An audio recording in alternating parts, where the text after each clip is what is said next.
பல கோயில்களில் இருக்கக்கூடிய தெய்வங்கள் கூட என்ன பண்ணும், அந்த கோயில்கிட்ட இருக்கிற இல்லை கோயிலுக்குள்ளேயே இருக்கிற யாராவது ஒரு ஆளை பிடிக்கும். அவன் யோக்கியனாக இருக்கணும்.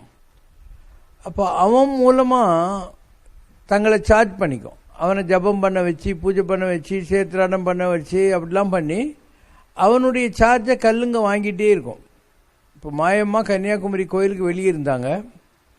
அவங்களுடைய ஜபத்தபங்கள், அவங்க செய்கிற அந்த யாகம், நிலத்தலைகடல் ஓரத்தில் நின்று நித்தம் தவம் செய்யும் குமரி அன்னைங்கிற முறையில் கன்னியாகுமரி அம்மனுக்கு போய் சேருது. இங்கே சத்யா ஸ்டுடியோ பக்கத்தில் முப்பாத்தம்மன் கோயில்னு ஒன்று இருக்குது. அது வாசலில் ஒரு அம்மா இருந்தாங்க, வயசானவங்க. அவங்க உடம்புல ட்ரெஸ் இருக்கிறது கூட எனக்கு தெரியாது, 2 கண்ணும் தெரியாது.